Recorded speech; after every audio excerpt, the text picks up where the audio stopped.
Today is the last day of our 3 days conference, Bangladesh at 50 Beyond Rhetoric.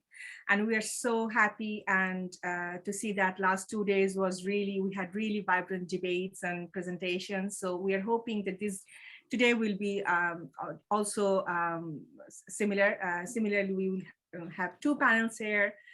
First, we'll be discussing about gendered state and gendered bodies from 1 p.m. GMT, and the next one will be rethinking the development and environment binary from 2:45 GMT, and in Bangladesh time, I think it's 8:45 p.m. We are so happy that we kind of managed to have scholars from all over the world in 3-4 continents together. So the time zone is a bit crazy, but still we are so glad that we are having so many scholars, not only the presenters, but also as an audience, that it makes us really happy. And thank you very much for participating and being here. So without much delay, I'm going to go to the first. So in this panel, we have 4 presenters: Mirza Taslima Sultana, Nafisa Tanzim, Elora Shihabutin, and Adnan Hossain. First, it's Mirza Taslima Sultana, and she is a professor in the Department of Anthropology, Jahangirnagar University, Bangladesh. She did her PhD at Lancaster University, UK. Taslima has published many articles. Her recent one looks at the discourse of childlessness, published from Oxford University Press. And actually, day before yesterday was the book launch of it. She is involved in a project on female leaderships in the trade union of RMG, ready-made garments industry, in the context of neoliberal transformation in Bangladesh. She also writes regularly for newspapers and is part of a collective named Public Nibigan, Public Anthropology. So over to you, Mirza Taslima. Thank you, Nasrin. It is a great pleasure to be with you in this program. And yes, I'm going to start my PowerPoint, hopefully.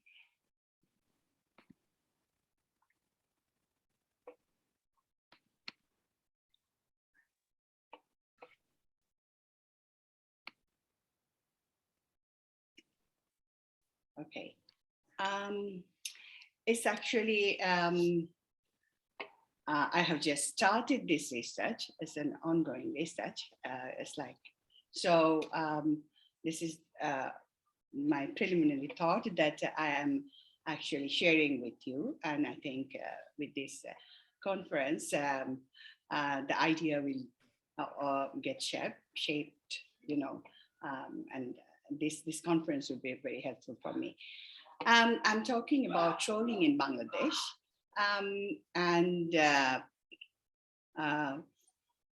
I'm going to start with a few examples, and these examples are not very unknown to us, and whoever living in this part of the world, we know these things are happening here, and it is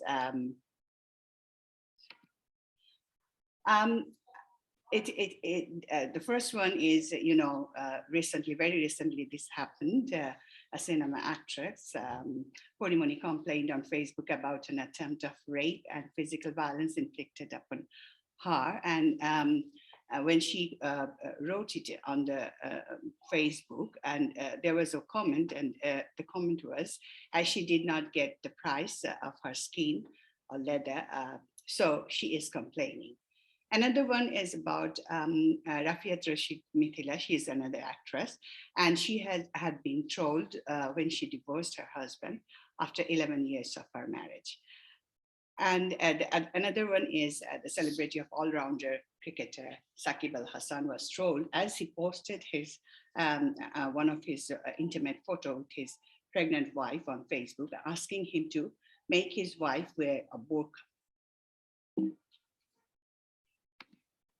And these are all the first three as kind of individual sponsored trolling, but there are state-sponsored trolling as well. And but like LGBTQ groups and sex workers are also when the Facebook has started, or this social media started, these groups were, they found a space, and we have got this report from Professor Sultana, and this report published by APC, and it is titled Safety Agency and Surveillance and Exploration of Sexual Expression and Digital Spaces in Bangladesh.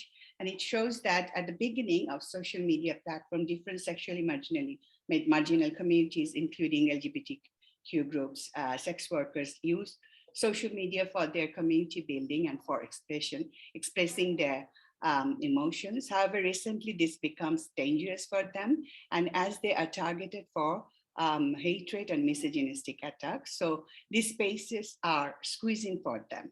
And these are all examples of gender trolling, as Mantilla mentioned. These are all like misogynistic and hatred, inflicted hatred and attack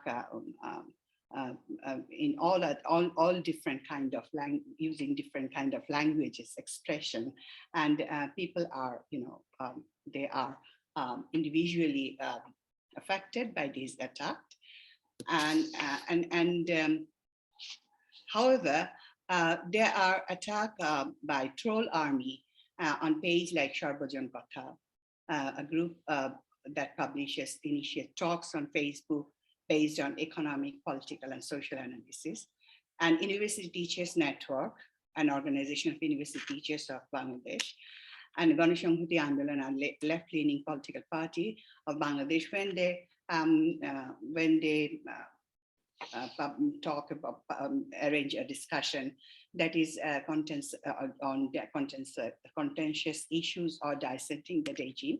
So all the discussion or talk are interrupted by bot or this troll army, and we used to see it last year that was happening a lot. So what I found that, like in Bangladesh, NICE and Monaco, they showed us in a research that state-sponsored trolling based on the, they showed that based on the research on 7 countries, those are Azerbaijan, Bahrain, Ecuador, the Philippines, Turkey, the United States, and Venezuela. And in these countries, they found that the governments are leveraging surveillance and hacking by using pervasive technology, and they are using new digital schemes to persecute the perceived opponent. And besides state-sponsored trolling, they also identify trolling, disinformation, misinformation, and peer forms that deliberately engage in disinformation and or harassment campaign against perceived opponent of a regime. So what they do, these forms, whether with explicit instruction or explicit instruction from or tacit approval of government they work for. So they defame, they harass the campaigners who perceived as opponent of a regime. So this is, I think, Monaco's and NICE findings are interesting in if you see what is happening in Bangladesh. And I do not have enough information about Bangladesh, but I assume that specifically when I was talking about the pages like Shehabuddin Kotha or University Teachers Network or Ganashanghati Andolan, when they arrange this kind of a discussion, this kind of government sponsored trolling always happens here. So this kind of trolling also sometimes I was looking for, I've seen this kind of trolling, but when I was looking for them now in those pages, I found that those are filtered and it is not available anymore. I think in my research, I will find some. I was looking for some of the screenshots from my friends, and I was talking about those, and I think in future I will find. I can't show, but it is. We witness that these are happening in Bangladesh as well. And the interesting thing is another literature that I was looking at that was Soviras's article, and they were it was actually based on presentation and discussion on an interdisciplinary roundtable on US politician actions on social media against the commentators. It emerged that specifically women politicians from different races or communities face being trolled vehemently. Sometimes the effects are gruesome. The publicity of the politicians on social media is different now because they can comment, and also the commentator, authors and commentator all can participate in this publicity. So the author termed is as mass personal, and they conclude that to some extent the politicians can block one from their social network, but they cannot do it often because their constitution does not support it. And but they are emotionally affected when the commentator made derogatory comments or misogynistic comment to the women politician or the politician from marginal race or groups. So they're affected. So how much comment they will allow in their pages? That was the question. But the interesting thing is here the situation in US and Bangladesh is totally different. And in Bangladesh, you know, I'm referring Lesley and Nainika's work.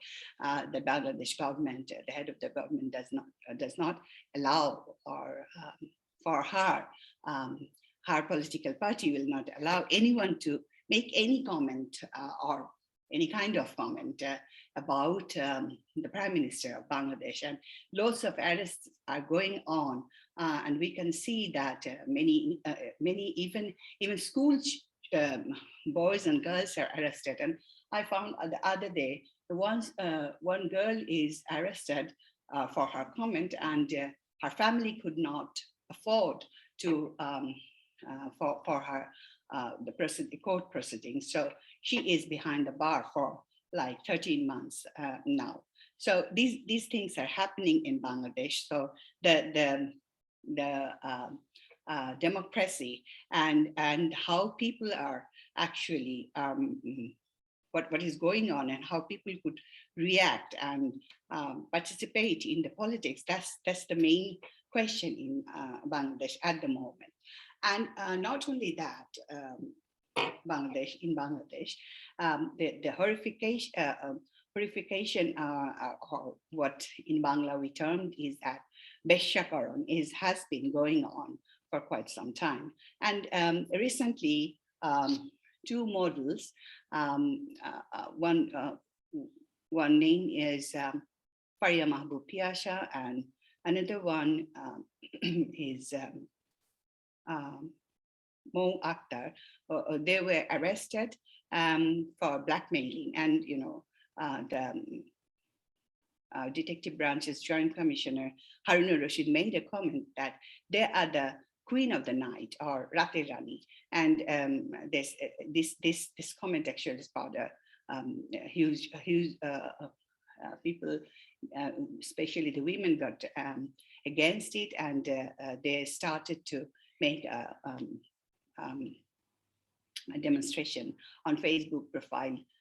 They put a frame that they all are Rate Rani. So they are challenging, destabilizing the idea that Rate Ranis are the kind of a horrification, the kind of Beshakaran that has police officer actually proposes, and it sparked the movement against it. And the interesting thing is, I need to mention that Piasha, Mahbub Piasha, who actually, whose name we heard for when the Raintree raid and the Muni, and both in Munia's abatement of suicide or killing that happened in these two cases, we heard her name. And when the proceedings are going on, Raintree, in the case of Raintree, all the perpetrators are now out now, and in Munia's case as well. You know, at that time, Mahbub Piasha is behind the bar. So actually, yeah, what is going on and this horrification, why it is happening, that is a question. And it is at the kind of individual level, but in politics as well, this Beshakaran has been going on. And when BNP chairperson, when Prime Minister, it is not only in online, not only online, also offline as well. In 2019, Sheikh Hasina made the comment in Bangla, যে খালেদা জিয়া তো বিদেশে গিয়ে হুইলচেয়ারে shopping করতো, ফালু ঠেলতো আর সে shopping করতো। সে যখন হজ করে সেখানেও ফালু chair ঠেলে, সে হজ করে। wheelchair বসায়, সে তো নতুন কিছু না। The English is here, you can read it out.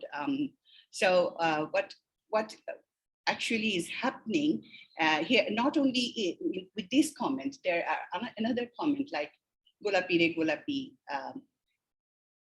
তুই তো পারলি না, এই ধরনের, this kind of actually Golapi means pink, and it is aligned with Khaleda Jia's, skin color or her appearance. Or the other day, another MP mentioned about chiffon shari, with chiffon shari, the politics canon going on. So this kind of horrification and aligning Khaleda Jia with one of her party's leader, Falu, it's like it has been going on. It is everyone in Bangladesh is know about these things, and it is on the newspaper always. And also recently, about the our one of the minister who made a very derogatory comment about Khaleda Zia, and also her granddaughter. And also, I'm really sorry I hate to interrupt you, but can you just wrap it up? We already have 15 minutes, so sorry. Please, Yeah. sorry. So this kind of things are happening, and I like to mention about this minister's comments, and he fled away. We know, though it's not clear whether he could arrive in his destination or not.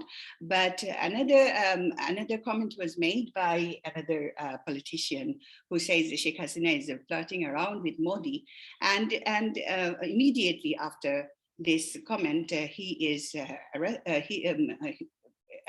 case is filed against him. So in this situation, this horrification, when it is going on in Bangladesh, what to do, what we can do. People actually, we were talking about this yesterday, and I was thinking forward, what can be done, because the spaces are squeezed. So one of the thing I could think of, that it is becoming, we can always, the space is not fixed, and we can use the idea of Deleuze and Guterres, the idea of becoming, to generate new way of being, that is a function of influence rather than a reassemblage. The process is one of removing the element from its original function and bringing about new ones. And that actually happened with Radharani campaign as well. And that could be, we can do things, especially the feminists, in Bangladesh. They can do things, and they are actually doing. Though many were making point that those are not needed. It was only planned things are happening, but I don't think that is the only story. These horrification and these kind of gender trolling should be challenged always in different ways. Thank you very much. Thank you so much. It was so what should I say, contemporary, and it's happening all over at the very moment. So thank you very much to bringing this topic in our panel, because I think that's something that we are always in navigating with that topic, and especially that the term horrification, or we talk it as a Beshabaron project, and how this is actually became a weapon to silence any kind of opposition. Thank you so much. So the next panel will be, so before going to the next presenter, I just wanted to remind you, if you have any question, you can put it in the chat, or if you can just raise the question after we finish, raise your hand after we finish all the presentations. So we will take the questions, and there will be probably half an hour time for discussions. So the next presenter is Nafisa Tanzim, and she is an assistant professor of gender, race, and sexuality studies and global studies at Lesley University in the United States. She also serves as a visiting scholar at the Women's Studies Research Center of Brandeis University. Nafisa's research and teaching interests include transnational, post-colonial, and decolonial feminisms, critical race theory, and globalization and feminist politics. So floor is yours, Nafisa. Thank you so much, Nasrin. It's my pleasure to join all of you in this conversation today. And as you have noticed in the agenda that this presentation, the paper I'm gonna be talking about it's about the 2018 road safety protest. This is a co-authored paper. My other co-author, Rawshan Fatima, who is a PhD candidate at the Department of Women's and Gender Studies at Rutgers University in the United States, wasn't able to make it. So I'm just gonna share some of the findings that we came up with in this paper. So in this paper, we specifically look at the 2008 road safety protest and ask what it means when school and college students reject the mainstream development narratives as popularized by the state, and what it means when they claim structural transformation. We look at how a student protest that was sparked by the death of 2 high school students in Dhaka posed an existentialist threat to the autocratic state, and how it raised critical questions about accountability, surveillance, inequity, and democratic citizenship. We also examine how intersections of age, class, gender, and rural/urban affiliation play roles in framing the priorities and strategies of the student protest. Of course, it's a long paper and we would not be able to cover all the things that we discuss in the paper, but I'll try to provide you a brief highlight of our main arguments. So our work is inspired by social movement studies, critical cultural studies, and transnational and post-colonial feminist framework.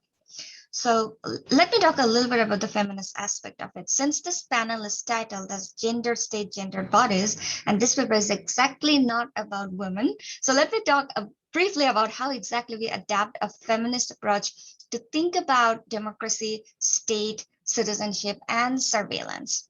So our work doesn't limit the analysis in gender issues, and it goes beyond an identity politics-based understanding of feminism.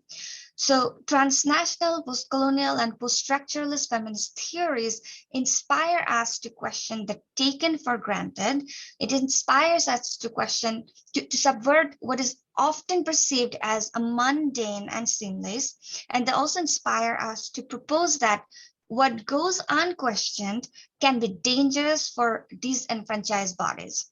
So we perceive gender as part and parcel of a number of other contingent issues like age, class, social location. And in our work, we argue that these identities and experiences cannot be viewed in isolation. So going back to the discussion, starting from roughly from July 19 to August 8, what happened in Bangladesh is a lot more than a debate and demonstration over road safety protest after 2 teenagers were killed by a speeding bus. As an immediate reaction to the incident, the then Minister of Shipping, Shah Jahan Khan, who held the office from 2009 to 2019, and who was also the executive president of Bangladesh Road Transport Federation, Workers Federation, said in a press conference, a road crash has claimed 33 lives in India's Maharashtra, but do they talk about it like the way we do? And it shook the nation to the core. The students from schools and colleges took over the streets of the capital city, demanding nationwide road safety measures. Thousands of urban tech-savvy youth used Facebook as an alternative media for organizing and calling for justice. And eventually, the country's largest corporate media outlets, as well as internet services, were forced to shut down for 24 hours. Although Bangladesh has a long history of vibrant student protests against the autocratic and military regimes and social problems, there had been a contemporary trend of fragmented student protests and a political elite middle-class trend of avoiding the overall Chhatra Rajniti, since the allegiance of political party became a core component of student organizing. Nevertheless, the 2018 road safety protest is a powerful example of the way a new generation of young Bangladeshi students took charge of their own protests and resisted the top-down hegemony of the autocratic state and its government. So several interesting things happened during this protest. First of all, we noticed that there was a creative framing of road safety to question the exploitative state and its actors. So the youth protest was broadly conceived as a road safety protest. In an online text mining study by Maisha et al., it was noted that the protest dispersed from the school students to university students gradually as a result of the violent actions against the teens. The location of 2 major hospitals in the capital, the then Apollo Hospital and Lab 8 Hospital, was detected from the network analysis of the collected stories and shared locations on Facebook. The mostly used keywords describing feelings from the stories shared on Facebook included anger, sadness, joy, confidence, fear, analytical, and tentative.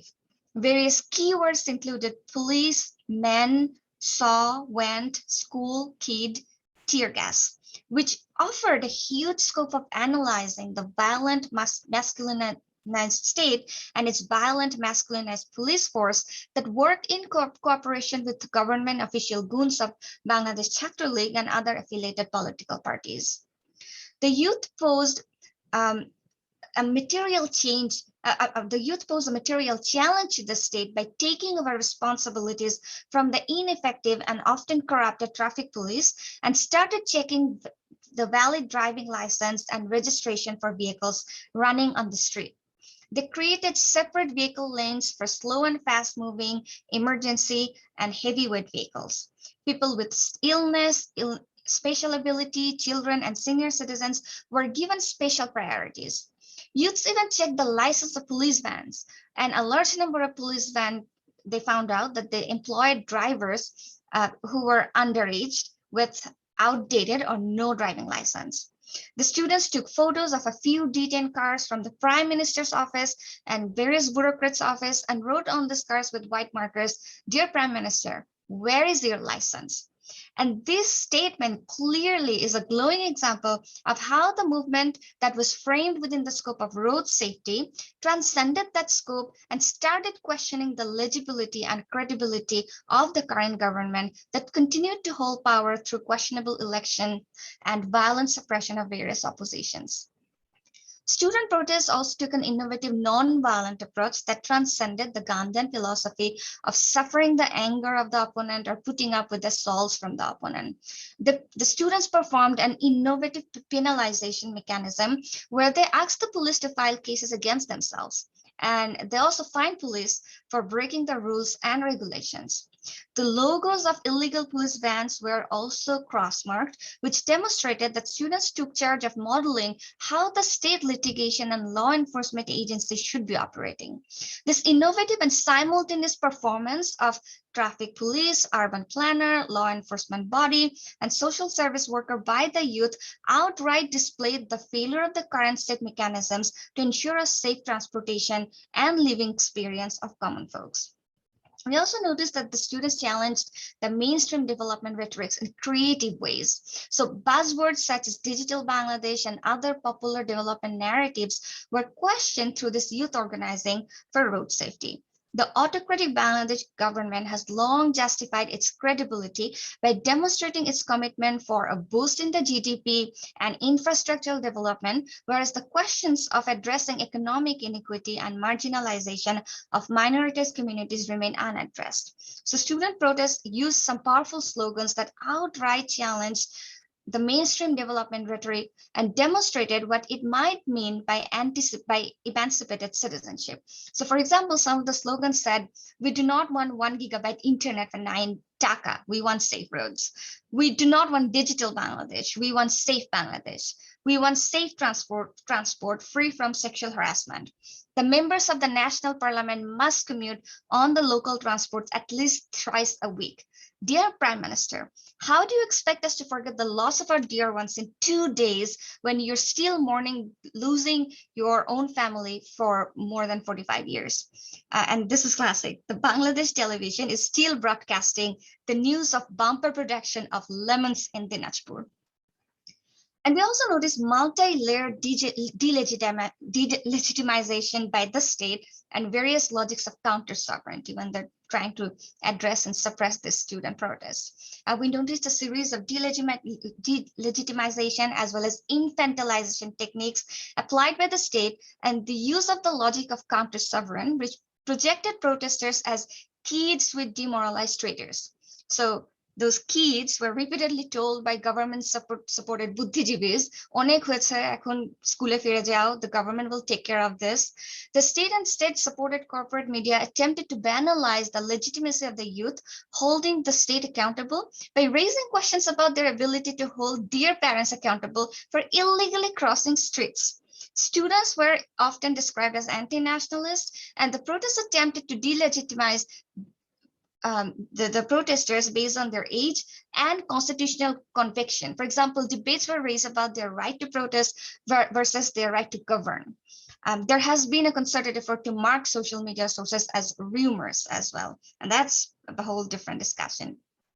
And lastly, we also noticed a really interesting dynamics and transnational coalition building around this protest. So the 2018 road safety protests also raised critical questions about what it means by transnational activism and solidarity, and who can afford to engage in and utilize transnational solidarity. And there has been numerous work done on critical transnational feminist praxis and transnational solidarity building. So we draw on insights from this literature, and we look at the specific case of the harassment of Shahidul Alam, the prominent photojournalist, teacher, and social activist during the protest, that opened an interesting avenue to examine which resources we need or which language we need to speak to involve with or benefit from transnational solidarity building initiatives. The police abducted and physically harassed Shahidul Alam in custody and filed case against him under the Section 57 of the Information and Communication Technology Act for speaking up on Al Jazeera about the reasons behind the rage and mass protest of the students. So the present or previous may, they already went through the whole ICT thing, so I'll be brief. So this ICT Act basically authorizes the prosecution of any person who publishes in electronic form material that is fake and obscene, and I'm just like reading it from the law, defamatory, that tends to deprave and corrupt mass people or audience, or may cause deterioration in law and order, prejudices the image of the state or a person, or causes or may cause hurt to religious belief. And the act has become an instrumental tool that has been used to persecute any individual who expresses any dissent in digital or print media. So now the thing is, we noticed that in September 2008, Gayatri Chakraborty Spivak, for example, spoke up on a Facebook Live interview for the immediate release of Shehabuddin. Demonstrators gathered outside of the UN General Assembly in New York City and called for freedom of the press and protection of journalists in Bangladesh. The Committee to Protect Journalists, PEN America, Reporters Without Borders, Amnesty International, and Human Rights Watch also joined the protest as Prime Minister Sheikh Hasina addressed the UN General Assembly at that time. Internationally acclaimed social justice activists such as Noam Chomsky, Arundhati Rai issued statements criticizing the Bangladesh government and the arrest. But almost no one said anything about the brutal torture on the school students who were tortured, arrested, harassed. And very few first world social justice activists actually followed up with the whole massacre. And for your information, at least 100 student protesters were arrested under 52 police cases, and an additional 5,000 unnamed people were held accountable for spreading violence during the road safety protests, but they did not garner attention from the leftist, progressive social justice activists from the global north. So overall, our analysis unravels how the student movement, on the one hand, demonstrates the way contemporary neoliberal repressive regimes adapt innovative strategies to subsume grassroots protests. And on the other hand, it reveals possibilities and limitations of radical transnational coalition building.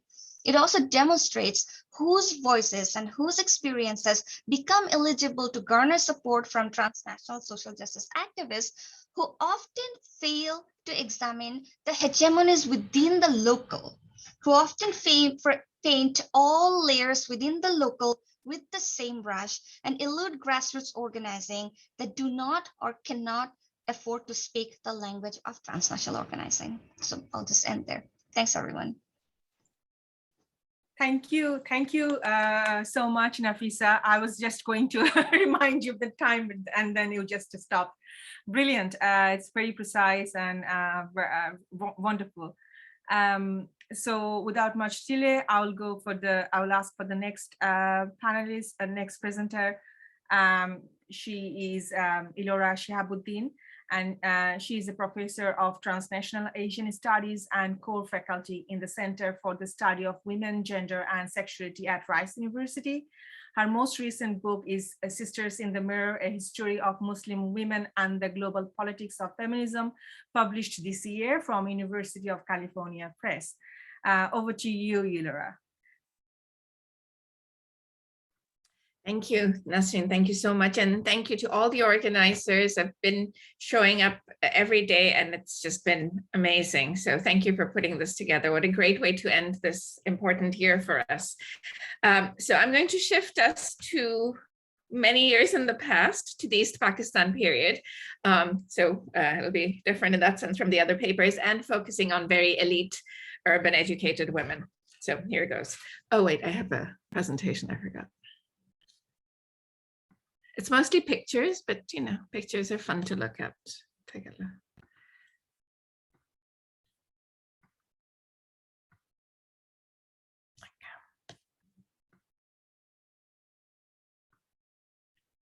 Okay. So on 26th March, 1948, just months after the independence and partition of India and Pakistan, and coincidentally, 23 years to the day before East Pakistan would declare its own independence from Pakistan as the new sovereign nation of Bangladesh, over 6,000 women from all districts of the eastern wing of Pakistan descended on the northern town of Mymensingh. They were there to attend the East Pakistan Muslim Women's Conference. Beneath the new green and white national flag of Pakistan, the proceedings began with all the participants singing Pakistan Azad. The official national anthem of the new Pakistani state, Pak Sar Zameen, was yet to be written. An April 18th article in the Bengali language magazine Begum described how, over the course of 3 days, the conference participants addressed a variety of issues ranging from the need for women to have a voice in formal politics to demands for better and more educational and vocational institutions for girls and women, to the urgency of addressing the improper interpretation of Islamic doctrine that prevented women from praying in mosques and imposed on them a strict seclusion rather than merely the modesty called for in the Quran. This is all from Begum. While this articulation of demands by organized Bengali women is certainly a significant milestone in the history of women's rights activism in the new nation, what is striking about its timing is that the gathering occurred just days after a controversial speech in Dhaka by Muhammad Ali Jinnah. On 21st March 1948, Jinnah had informed a crowd of some 500,000 people in Dhaka that, I quote, the state language of Pakistan was going to be Urdu and no other language. Bengalis had protested vociferously, energizing the Bhasha Andolan, or language movement that had been simmering already for several months. And yet, as we saw, just days after Jinnah's speech, thousands of Bengali women, of whom only a small number would have belonged to Bengal's small Urdu-speaking elite, sang the Urdu national song of Pakistan in unison at the Mymensingh conference. Jarring though this proximity in the dates might be to our post-1971 sensibilities, it serves as an important reminder that East Bengalis did not question the legitimacy of the state of Pakistan until much later. When East Bengalis demanded that Bengali be recognized as a state language in the early years of Pakistan, or point out political and economic inequities between the two wings, they did so as Pakistani citizens demanding their rights, and neither as proto-Bengali nationalists nor as collaborators, to use the language that emerged in the aftermath of the 1971 War of Liberation. Historical truths are, of course, never simple, and it's precisely these contradictions and juxtapositions that I've been pondering in my recent work. Rather than assume the inevitability of the Bangladesh nationalist movement from the moment of partition in 1947, it's important to recognize and study the variety of activist efforts within East Bengal during the Pakistan period, as several of the papers at this conference have been doing. Among these are the largely understudied women's rights activists in East Pakistan who actively cooperated with their West Pakistani counterparts to fight gender discrimination in various arenas and to demand reform in women's rights from the state, but collided with West Pakistani activists and the central state on matters of culture, identity, and political and economic issues. Analyzing the relationship between women's rights advocates in East and West Pakistan in 1947 to 71 allows me to contribute to the small but growing body of scholarship complicating Bangladesh's linear nationalist narrative, as well as recent scholarship on the history of united Pakistan in this period that pays serious attention to the country's eastern wing. And many of those who are doing this work are here, of course. In this paper, I argue that during the Pakistan period, not only did many Bengali women engage with the central state as Pakistani citizens alongside West Pakistani women activists in order to elicit resources and favorable policies, but they also took great pride in being citizens of a new nation that had overthrown its colonial rulers. I show this engagement with the state through these Bengali women's involvement in electoral politics, their activism for the reform of personal laws, and their pride in the nation as reflected in their willingness to serve as Pakistan's representatives abroad. They did all this even as they organized and published in opposition to state policies, such as the imposition of Urdu as the state language and the growing economic and political disparities between the two wings. The issue of Pakistan's official language featured in the earliest issues of Begum magazine, which the veteran journalist Muhammad Nasiruddin had founded in Kolkata in July 1947 as a forum for Bengali women writers and readers. For members of the emerging middle class in East Bengal, it was clear that an Urdu requirement would put them at an immediate disadvantage when applying to institutions of higher education or jobs. In the days and weeks following the violence of 21st February 1952, or 21 February, Begum magazine published numerous editorials, articles, and letters by women on 21 and the language issue. They also published a Bengali translation of a column in the Karachi-based national English language newspaper Dawn by Anglo-Bengali journalist Zebunnisa Hamidullah. On February 25th, she had written, I'll read, "I speak as a Bengali today. Always in the past, the Pakistani had been uppermost. The Bengali mattered least of all. But today, I and millions of other Bengalis feel we must raise our voice and cry, is this what we expect from Pakistan, what we should expect from Pakistan? The shooting of 3 students in Dhaka has shocked me to the very core of my being. With the red blood that oozed out of their young bodies, staining the red the soil of Pakistan, something oozed into my soul that will not be silenced," end quote. This is important because it's very much in contrast to what else was coming out of West Pakistan at the time.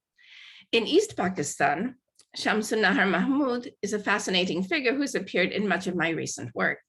She's been generally sidelined in post-71 Bangladesh, I believe, because first, she died before Bangladesh came into being, and even before the headiest days of the Bengali nationalist movement. So she's been seen as belonging to the period that we have not, until recently, talked about very much. And second, because she was seen as having collaborated with West Pakistan in the early decades of the Pakistan period. Many times when I was doing research and I'd ask about her, the response was dismissive and took the form of, oh, she did APWA. APWA was the All Pakistan Women's Association, founded in 1949 by Rana Liaquat Ali Khan, the wife of the country's prime minister. And it enjoyed full support from the central government for its activities, generally restricted to targeting the country's small urban population. Shamsun Nahar Mahmud's longstanding commitment to women's issues in the new nation led her to take responsibility for establishing APWA's East Pakistan chapter and to assume the role of its president. Shamsun Nahar Chaudhry was born in Feni, grew up in Chittagong, and moved to Kolkata after her marriage. The revered Bengali feminist pioneer, Rokeya Sakhawat Hossain, took her under her wing and arranged a reception to celebrate her academic achievements. She got a bachelor's and then a master's. Mahmud, in turn, was Begum Rokeya's first biographer. In Kolkata, Mahmud taught at Lady Brabourne College, co-edited the highly respected journal Bulbul with her brother Habibullah Bahar Chaudhry, and published regularly on a wide range of topics in various journals. And she participated actively in women's organizations. Upon partition, she returned to East Bengal with her family. Following her first visit to West Pakistan, almost 3 years after independence, she regretted not having traveled there sooner because, as she wrote in a February 1951 article in Begum, I quote, "Women in both wings stand to gain by learning about women in the country's other wing."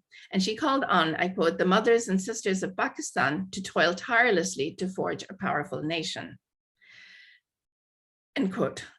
Mahmud's role in APWA and as Pakistan's representative on official international visits, for example, to Turkey and the United States, and to international women's conferences, such as the International Alliance of Women Congress, throughout the 1950s and 1960s, reflected and perhaps also helped to shape her commitment to the new state. The week of 21st February 1952, Ekushe February, APWA's leadership was fully preoccupied with the 7-day visit of former US First Lady Eleanor Roosevelt, who had landed in Karachi on February 20th. Roosevelt made a 7-hour visit to so she was in West Pakistan for a week, and she made a 7-hour visit to East Pakistan, where it fell on Shamsun Nahar Mahmud, president of the East Pakistan chapter of APWA, to host her. And this could not have been easy for Mahmud in the immediate aftermath of Ekushe. The dangers to Bengali students of the central government's plan to make Urdu the state language would have been apparent to Mahmud, given her own long career as a college teacher and educationist, and she must have responded with horror to the police shootings of students and bystanders on February 21st. The next section is on electoral politics, and I'll just summarize it very quickly, given time constraints.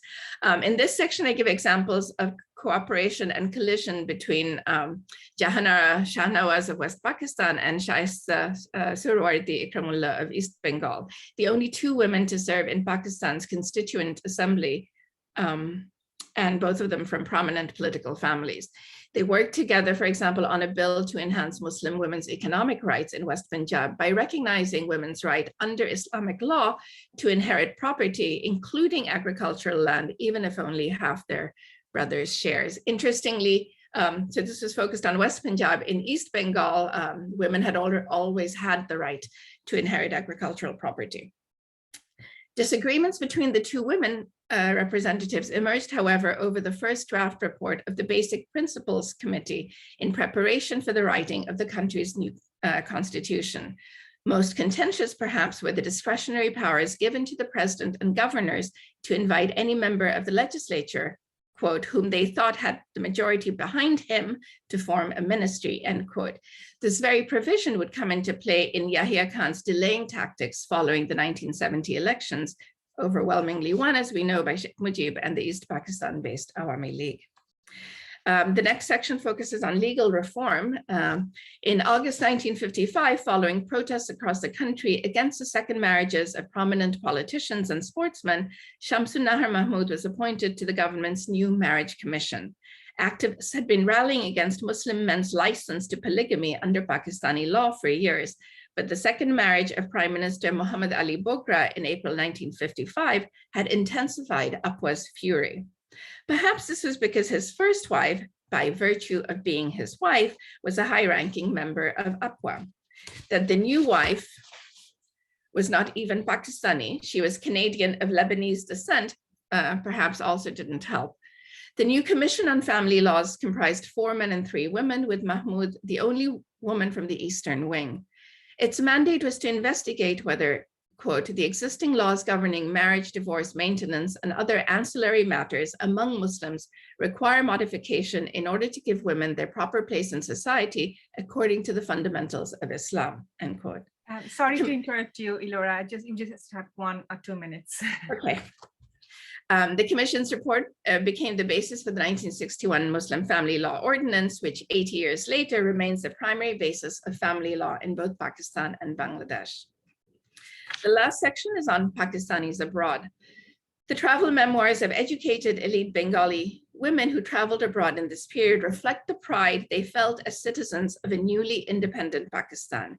In late 1952, just months after Ekushe, Shamsun Nahar Mahmud visited Turkey on a goodwill mission.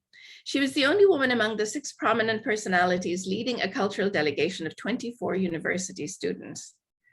In her 55 travelogue, Amar Dakhat Turushko, Mahmud described how the responsibility of representing her new nation weighed heavily on her. Just decades earlier, she recalled Indians across the subcontinent had mobilized in support of the caliphate in Turkey, once the source of, I quote, the Muslim world's strength and inspiration. Today, she continued, the new Turkey was an unending fountain of courage and encouragement for all those who aspire to independence. Mahmud's exchange with the Turkish writer and feminist Halide Edip encapsulates Mahmud's pride in her people and her new nation. The 2 women had met in 1934 when Edip spoke at Calcutta University. In Ankara, on this visit, Mahmud took great pleasure in informing Edip that the delegation had traveled to your country as citizens of an independent nation. She enthusiastically informed the older woman that although she had been able to meet only a few educated Muslim women back in the 30s, the situation had changed dramatically over the past 2 decades. With pride and joy, she introduced Edip to an entire troop of young Muslim women students who represented the modern women students of Pakistan and who had rushed to this distant land in search of knowledge. My second example is of a trip to the Soviet Union in March 1967 by the Bengali poet and feminist and Bengali nationalist icon, Sufia Kamal. By then, Sufia Kamal had already long been engaged in numerous this is the photos from 73. I couldn't find one from 67. By then, Sufia Kamal had already long been engaged in numerous protests against West Pakistani policies vis-a-vis East Pakistan, to the extent that her civil servant spouse, Kamaluddin Ahmed, was denied promotions for several years. And then I describe how, she kept talking about being there as a representative of Pakistan and worked closely with the West Pakistani representative to the Moscow conference. So almost done. While the declaration of martial law in 1958 hampered the activities of most organizations, women's groups were able to continue some of their work under the cover of social events. The cultural and political activism of East Bengali women in the 1960s, that's what,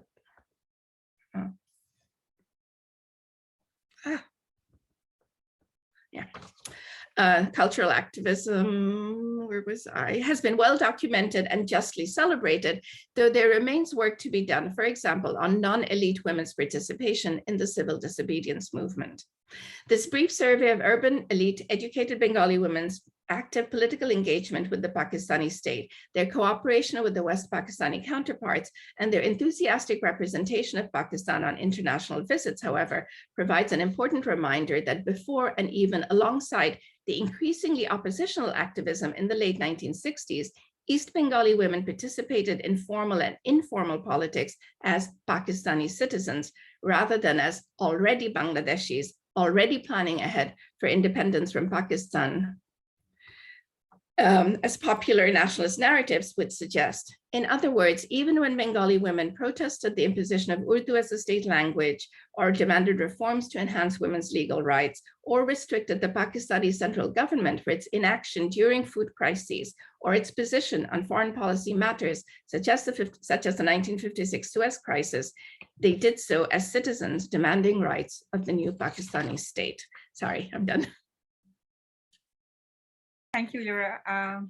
Thank you so much. We are running a bit late, so I will just hand it over to Adnan. And Adnan is the last presenter of this panel, and he is an assistant professor of gender studies and critical theory at Utrecht University.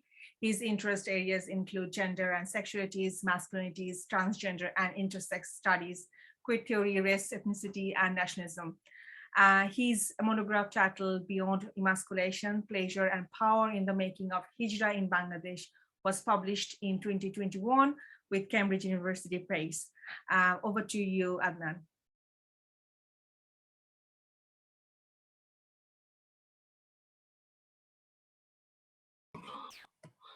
Okay, thank you. Can you hear me now? Yeah. Thank you, Nasrin, for the introduction. And I also want to take a moment to thank the organizers, especially Lesley. Otherwise, I wouldn't have been here presenting. So I also want to thank two people, Jeff Roy and Clara Payment, because this presentation is part of a collaboratively authored book that we literally finished this week. So of course, I'm not going to present the arguments of the book, but just a slice from it.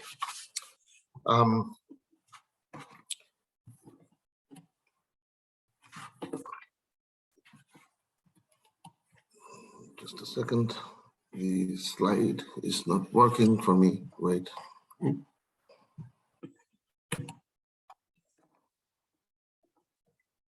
There's a problem with the slide. Just a second. Let me try and see if I can make it work.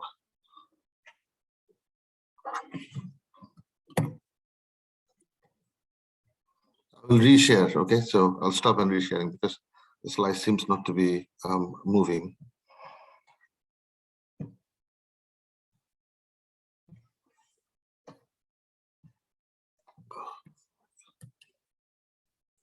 There's still a problem.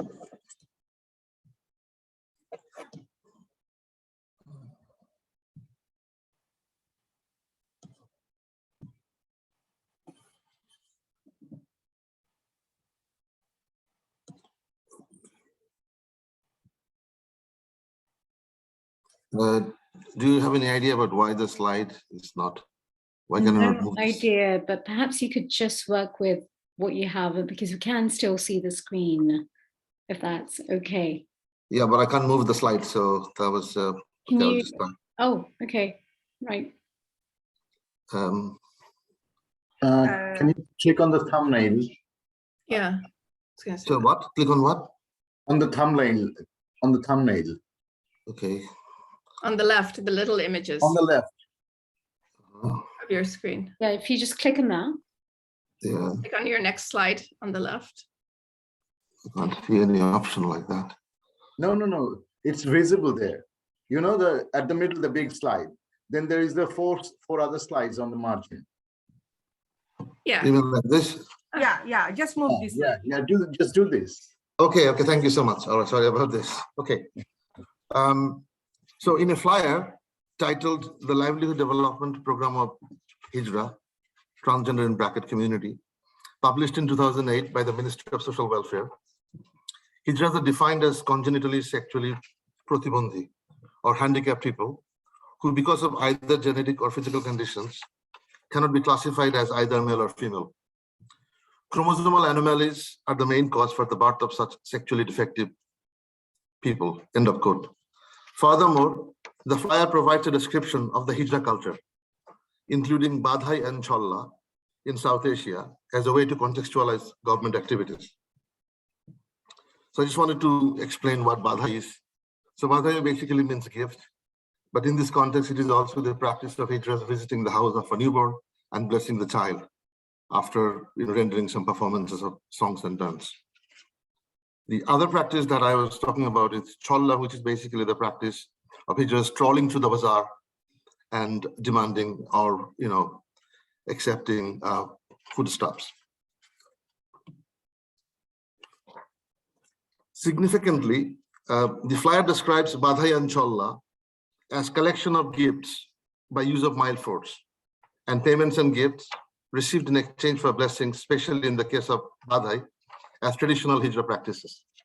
In contrast, the activities undertaken by the government are intended to enhance the competence and skills of the Hijra population so that they can be involved in various mainstream income generating activities instead of resorting to Badhai and Cholla. Examples include training programs offered by the government in collaboration with NGOs in the following fields: paramedicine, hairdressing, beautification, driving, mobile phone repair, TV, freezer, and air conditioning repairs, sewing and cutting in the garments and textile sector, boutique work and handicrafts, and there are a range of other things, so I'm not going to read them all out. The government of Bangladesh rolled out a broad program in the fiscal year 2012 and 13 to be implemented by the Ministry of Social Welfare for the development of the livelihood of the Hijra population. Significantly, the state allocation for the various activities intended to mainstream the Hijra population has progressively increased since the Hijra's legal recognition in 2013. For example, while during the 2012 and 13 fiscal year, such allocations were part of a pilot project of the Ministry of Social Welfare, activities to mainstream them became part of the regular social safety net programs of the Ministry of Social Welfare by the fiscal year 15 and 16. Hijras also appear as a socially excluded people in the National Social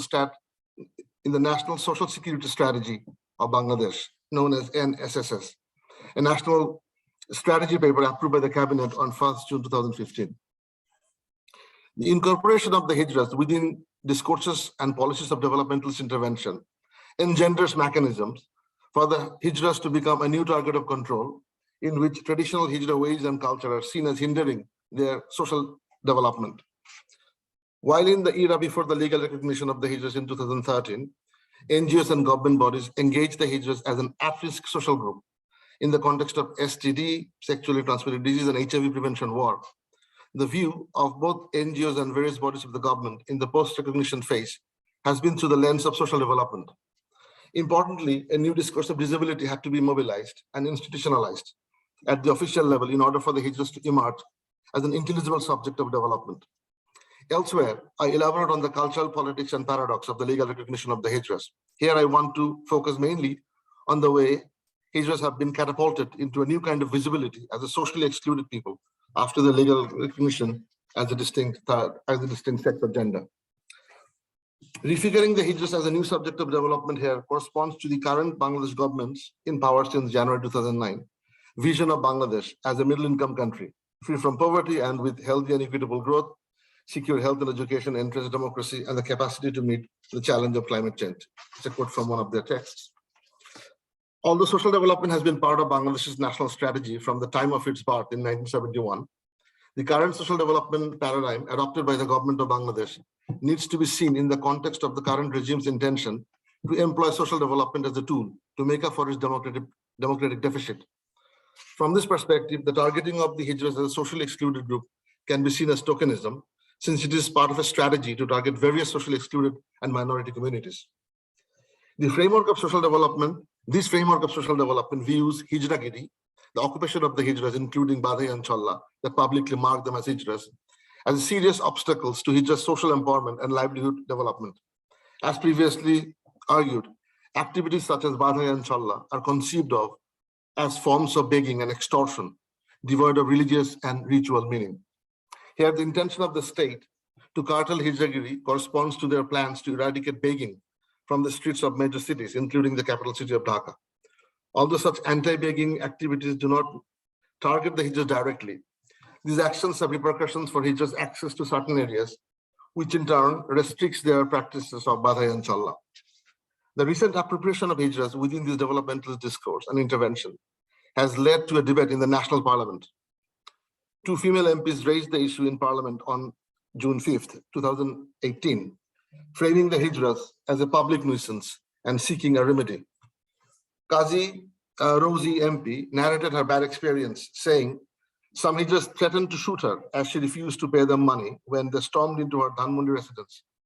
Later, Commerce Minister Tofail Ahmed told Parliament that the government would take effective steps to prevent Hijras from creating trouble in public places and demanding money from the houses by force. The demonization of the Hijras in the Parliament, as well as in developmentalist discourse, is not only reminiscent of the 19th century British colonial and Indian middle-class moral panic regarding the Hijras, as several scholars have demonstrated, including Jessica Hidji and others, but also of the abject othering in the politics of neoliberal progress to which Hijras are subject in recent times, as I already briefly explicated. More importantly, the dominant Bangladeshi social imagination posits Hijras as foul-smelling, dirty, violent, and shameless people. And it is through the lens of their lower class status, together with its associated imageries of filth, foul smell, cheap and gaudy makeup, and aggressiveness, that Hijras are discursively demonized in the middle class imaginary. Such demonization also directly contributes to their material and social deprivation, a fact evident in how Hijras in Bangladesh struggle not only to rent a house or room even in the most squalid of neighborhoods, but also to gain employment as Hijras in general. While the society at large views Badhai and Challa with suspicion and dismiss these activities as extortion and begging, Hijras continue to insist on these practices being sacred and imbued with religious significance. In fact, as critical scholarship suggests, the practice of demanding Challa and Badhai is a distinct form of religious economic exchange premised on a complex moral economy that is not reducible to regular forms of begging seen in public space across South Asia. So to highlight the way this new developmentalism views Hijragiri as antithetical to the logics of neoliberal progress and citizenship, I will now turn to how discourses of empowerment and development reaffirms and reproduces real fake Hijra dichotomy.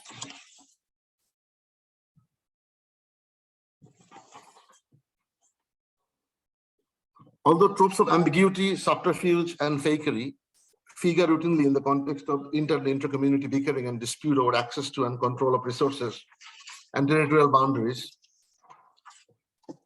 the social development model to mainstream the Hijras has engendered a new impetus to distinguish real Hijras from the fake ones. Here, the immediate backdrop to the recent state interest in screening and identifying real Hijras stems from the way a project initiated by the government in the aftermath of the legal recognition of the Hijras to recruit 14 of them as low-ranking clerks or peons was terminated.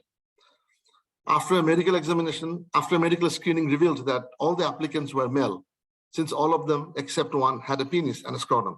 So even the one without a penis and a scrotum was declared to be genetically male because she had it removed, which the government considered as an example of artificial Hijra status.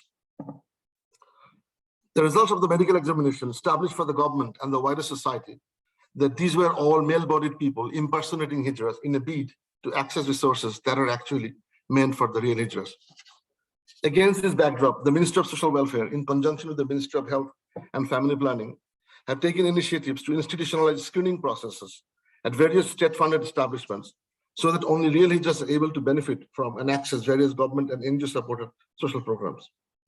The field-level units of the Ministry of Health perform the task of screening and identifying the Hijras at various local levels. While it is still not clear how such screening takes place in these governmental establishments and whether there is an uniform screening protocol, since there are differing accounts from Hijras that have been subjected to this procedure, several Hijra groups have already objected to such screening procedures via various social and activist platforms. Nevertheless, the Ministry of Social Welfare continues to hold on to and emphasize the importance of medical screening as a necessary step towards establishing the real number of Hijras in Bangladesh. Once a person undergoes the screening and is identified as a Hijra, they are then issued a certificate authenticating their Hijra status, as you can see on the screen. The holder of such certificates are then able to participate in various state-initiated training programs. The impetus for the state-supported policy initiatives to perform gender testing and screening derives from the government's understanding and definition of Hijras as people born with missing or ambiguous genitals, as previously indicated. The debate over fake versus real Hijras in the National Parliament in Bangladesh in 2018 reignited a public and media interest in the question about who is and is not a real Hijra, and that fake Hijras abound in Bangladeshi society that need to be eliminated in order for the real Hijras to be salvaged. More importantly, the concept of fake Hijra, activated in the aftermath of legal recognition of Hijras and the subsequent embrace of the social development model, works to perpetuate violent hierarchies of legitimacy, both within public space and within internally diverse communities. In a recent edited publication in Bangla,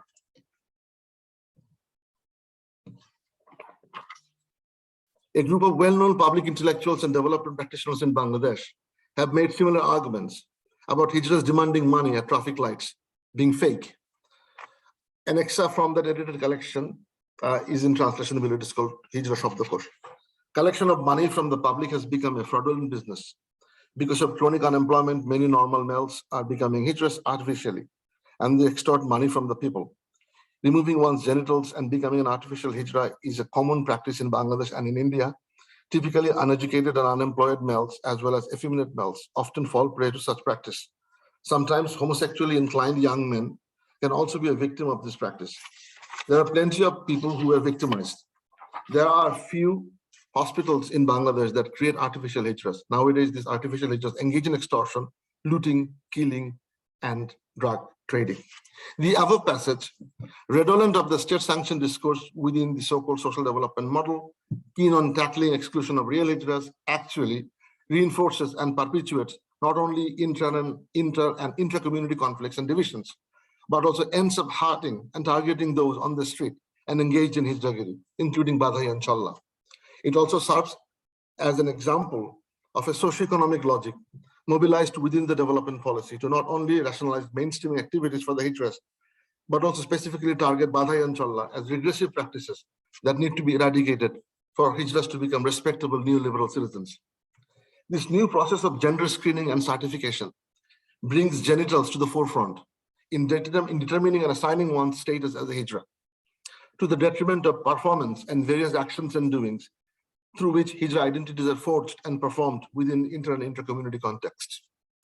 The disparagement of the Hijra practices is further evident in the emergence of a new trope among NGOs and development and right practitioners that positions Hijragiri, as well as the adoption of a Hijra subject position, as a mere culture rather than a gender, rendering the Hijra subject and its associated rituals as forms of regressive communitarian baggage that ought to be discouraged and eventually eliminated.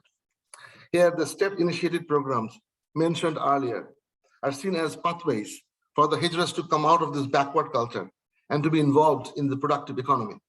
The accent on the need to involve Hijras in the productive economy derives also from the idea that Hijragiri or the Hijra occupation entails no specific skill sets.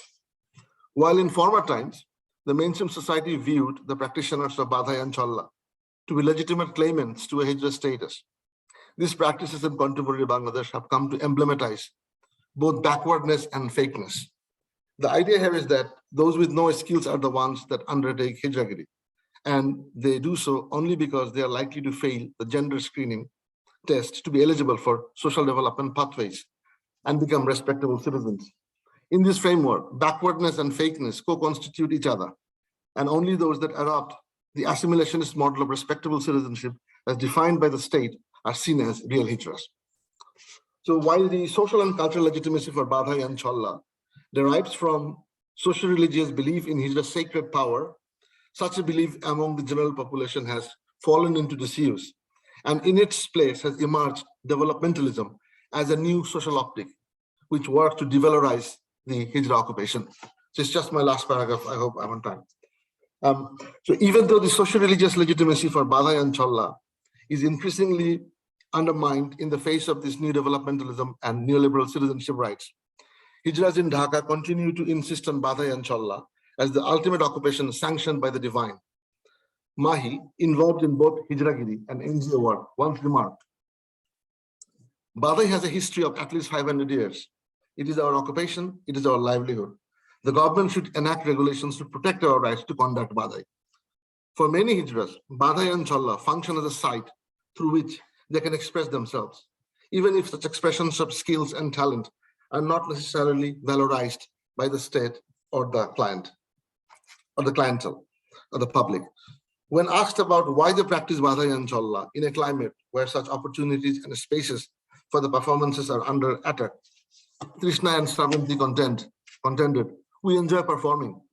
There are particular pleasures associated with Badai and Challa. Becoming a Hijra entails attainment of various kinds of skills. It's a way to express oneself. Material gain is transient, but being part of this occupation is a source of strength. While Hijragiri, including Badai and Challa, may be at the receiving end of state and social vilification in contemporary Bangladesh, the pleasures, performances, and history of Badai labor that the comments from Krishna and Sravanti point towards offer various effective world-making possibilities and pathways derived from and extending the long-running South Asian legacy of the Hijras. So thank you. And sorry about the technical glitch. It was not beyond my control. That's wonderful. Such a diverse panel. I'm really happy. Thank you, Adnan. Thank you, all the presenters, and I'm really happy to see really diverse, like from pre-Bangladeshi feminist voices to most recent gendered aspect in Bangladesh. It's really interesting, and I'm asking from audience if you have questions. We already have two questions there. I'm going to read that out now. And in the meantime, those who raise their hand, I'll go to you. So first one is from Mahmoudul Shumon to Nafisa. And he said that a methodological question to Nafisa, and I assume much of your data comes from your own and your co-authors' social media feed.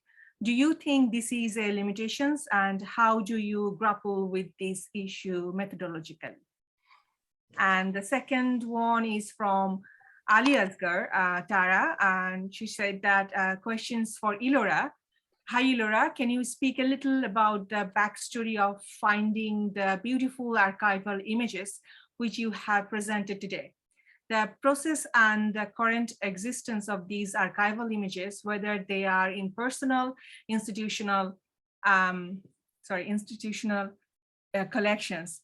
And question to Adnan from Tara is that, hi Adnan, would like to know briefly about the image documentation process of your research project, and do you consider your research in collaboration with the Hijra community in Bangladesh, or rather present as an individual report about the Hijra community? We already got other questions from in the chat box I need to read out, and before I go to the hands. From Maliha Mohsin, hello, I'm Maliha and my pronouns are they, them. My first question is to Nafisa Tanzim. I understand and agree with your discussion that the road safety movement resists masculinist autocratic regime. Thank you for this wonderful presentation, but was the movement in itself feminist? Or perhaps a better question is to ask how it could have been a feminist movement. My second question is to Adnan Hossain. Thank you for the powerful presentation. Do you think that the epistemological and developmental conflation between Hijra and transgender is also a productive tension in the developmental discourse towards neoliberal governmentality? And then I will go to the first round of the question. Firoz has raised his hand. So yeah. Thank you, Dr. Nasrin. My first observation and question to Taslima question is in terms of the language using discursive weaponization to vilify or to demonize groups of people, or horrification, as she says. Have you looked into weaponization of language as a tactic by authoritarian governments around the world to suppress any dissent, whether it is in Bangladesh, calling somebody Rater Rani, or in United States, calling Black women welfare queen. That's the second question is to Nafisa Tanzim, that you have presented something incredibly important when you talked at one point that we don't want 1 gigabyte of internet for Noitaka, but we want road safety. Now, have we thought about the concept of digital Bangladesh under the global digital capitalism? By promoting the discourse of digital Bangladesh, by connecting more and more people with internet, we are able to provide enormous data to tech titans in global north. So digital Bangladesh is not only essentially a government's agenda, it is a very useful tool to promote the growth of the digital capitalism. Now here you brought a very important distinction about when somebody's like Shohidul Alam is arrested, and when you have 5,000 people who have been subject to state violence. I think in places like America, in Canada, somebody not from a very prominent background can resist, and yet because of the solidarity culture, it's not that easy to shove them. I'm not saying for everybody, obviously white people have greater currency than Black people and people of color. So have you thought about understanding how resistance can also afford opportunities to marginalized voice under the discourse of digital capitalism when the global digital capitalism needs a country like Bangladesh to be connected? Thank you, Firoz. And the next question from Shifa. I would like to request you to be very brief because we are really running out of time and we'll have a next panel. So please be precise. Nazin Shifa. Hi, thank you for organizing this very interesting and timely conference. But my question is directly indicated to Adnan Hossain, and I will be very brief. You have made a very interesting presentation and very thought-provoking presentation, and you talked about how the colonial legacy of othering is still going on in making the Hijra identity or Hijra body. And you talked about how the government initiatives, indecent initiatives, and also the development projects or interventions are constructing a essentialized gendered notion of Hijra. And it's also produced a very progressive idea of saving Hijra body from their backwardness. And this kind of narrative actually, when we talk about the feminist movement in Bangladesh and elsewhere, this kind of essentialized narrative of women subject, women body, is also in making in that process. So my question is to you, what would you suggest to decenter this kind of essentialized narrative of Hijra or progressive idea of Hijra? What would be your suggestion? How can we decenter this kind of imagery? Thank you. Thank you, Nazin Shifa. There's another question from Mahmoudul Shumol to Adnan. Can you briefly comment on how Hijras in Bangladesh respond to the politics of recognition? I would like to go to the panelists from the other way around. So I would ask Adnan first to respond to his question, and probably we wouldn't be able to have another round of questions. So yeah, that's the floor is yours, Adnan. Yeah, thank you. I don't know if I'm audible. Yes, you are. Yes, okay, so I'll start. I'll take the last question. Well, I mean, we need to situate the way Hijra responded to the legal recognition, I mean, in the context of the political economy, because you have to understand that Hijra is a class-specific identity in the Bangladeshi context, one in which only people from the working class enter. And so, those are the important information that we need to keep in mind. And also the other important point is the way this recognition has actually constructed the Hijra as disabled, Pratibondi, right? So, and being able to identify with this kind of, moniker has granted some Hijras access to certain state, benefits, even though those benefits are not really that extensive either. So the feeling is mixed. Many actually have rejected this proposition that they can be seen as Pratibondi, but at the same time, some just don't really care because what they're interested in maybe basically to be able to access certain benefits. But I have actually published an article in 2017 where I elaborate the cultural politics and all these factors. If you're more interested, so I recommend you can read that piece. The other question for the sake of time, I want to be quick, from Nasrin Shifa about decentering. Well, the decentering is, there are different ways you can think about it. If it is about representation, right? So critical scholars are already decentering, challenging, this colonial way of representing the Hijras in a particular way, right? So that is being done. But in the context of the state bodies, the state is not often responsive to or even interested in working with critical scholars who are raising questions. So they do things in isolation. So scholars and policymakers often are kind of speaking past each other. And even if you try to offer expertise to them, they're not always necessarily interested to kind of take your perspective into account seriously. So I don't think there is one single way of decentering it, right? There are all sorts of ways. Maybe it is easier if it is a question of decentering in terms of representation, so scholars can take responsibility and can complicate the narratives. So that part, I don't know if that's what you're asking. The other question was about epistemology and development. Yes, I feel that, and I would argue that framing Hijras through the lens of transgender is a form of epistemological and ontological violence.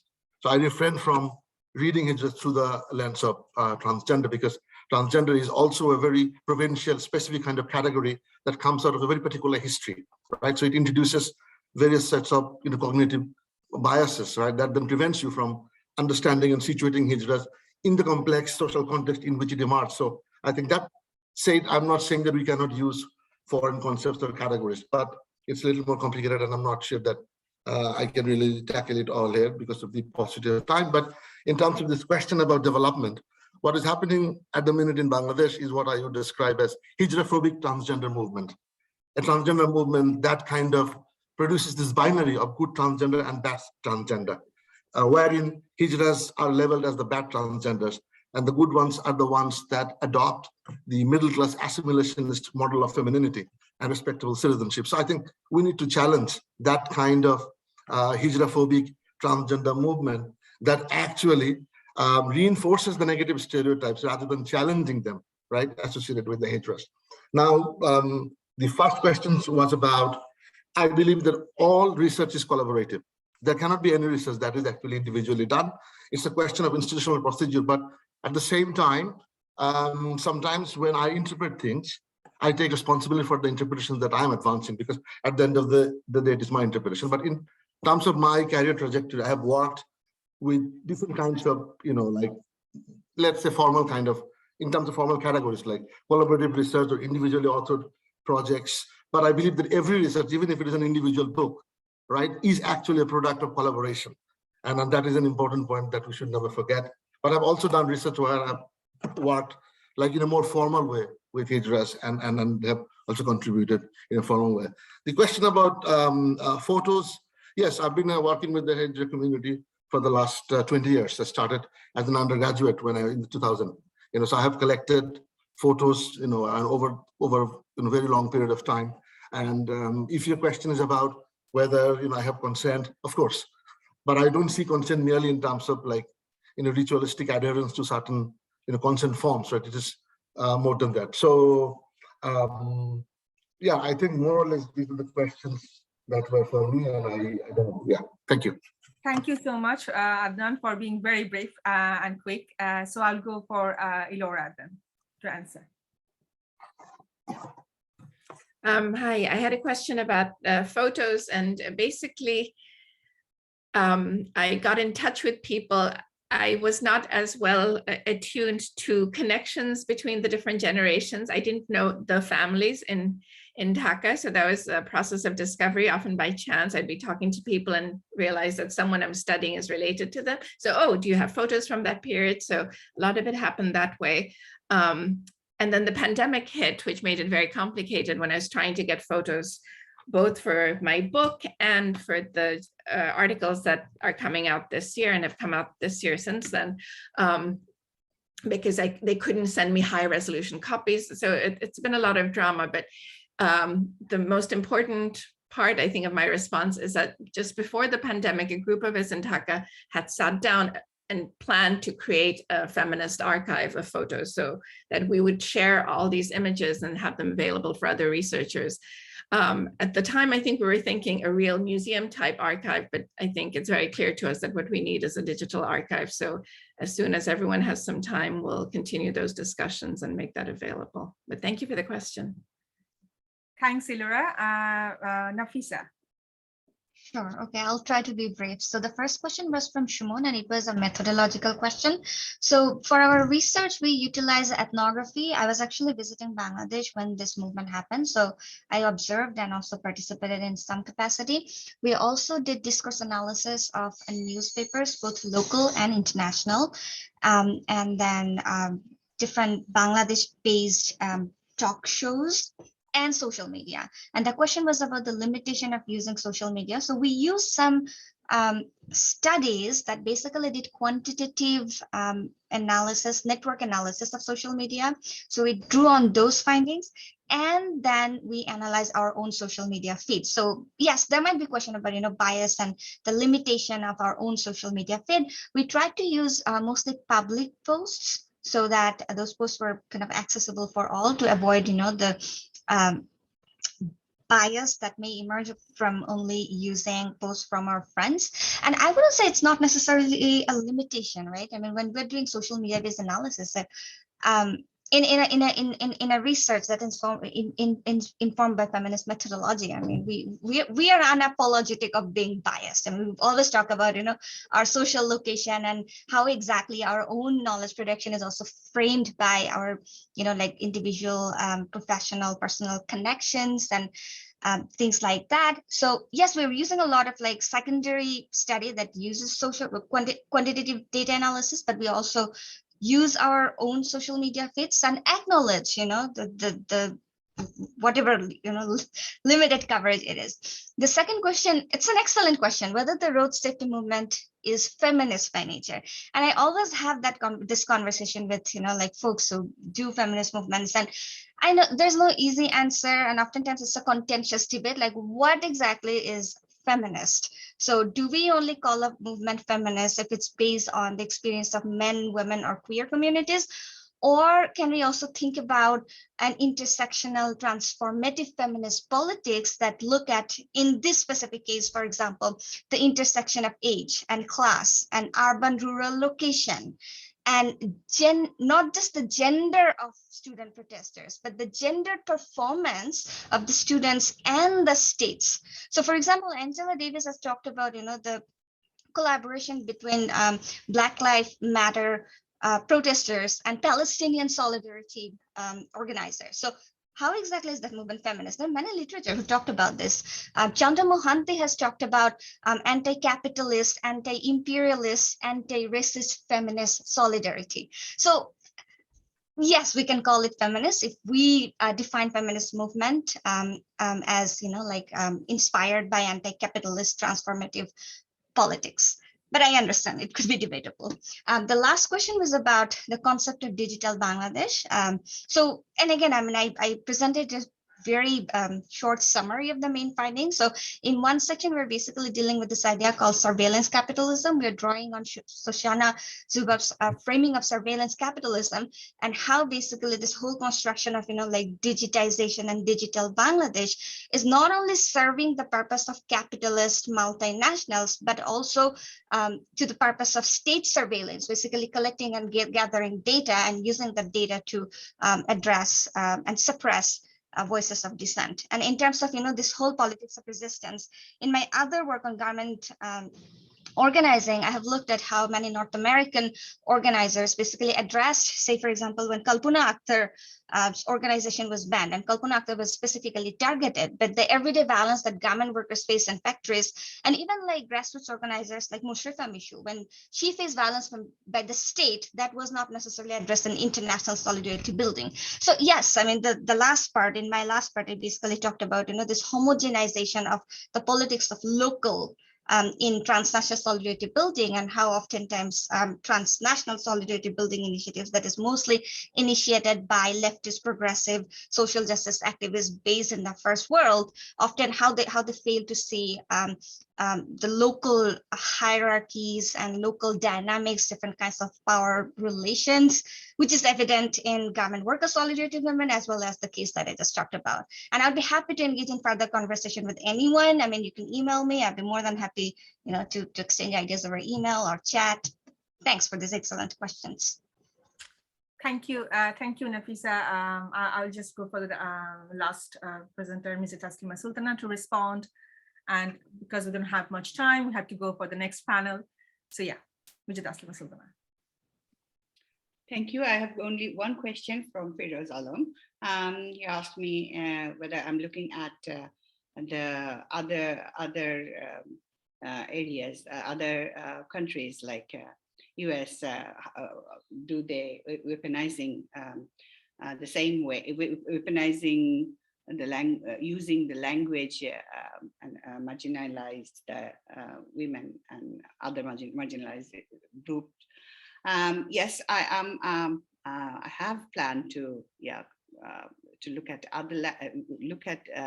the wider areas, like in other countries, how they are using the language discursively, how that is weaponizing against women. But I'm also interested in the specificities, because in Bangladesh, how the democracy, the idea of democracy is working here, or the authoritarian government, how they are using the language against marginalizing women and other marginalized group. So I'm more interested. It's not, I'm not only interested to compare, but also to look at the specificities, how that works, and how, like democracy, is it the same in everywhere? That is my plan to look at today I was actually presenting only within Bangladesh, how this kind of language and how the project kind of thing are happening at this moment to marginalize the other political groups or other gender people from different gender identities or sex workers, how they are marginalized in the individual level and also at the level of state. So that was my Thank you. Thank you, everyone. It was a really, I should say, diverse panel. And it's very different from the way we understand gender is a very women-centric issues. And I think, and also only about Bangladesh's feminist movement. So I think this panel really broadened our perspective about gender and the relationship with states. So thank you again. Thank you very much. I should stop for this panel, and then next panel will be development and environmental issues. And the panel title is Rethinking the Development and Environment Binary. Welcome everyone from that panel, and I'll just stop here.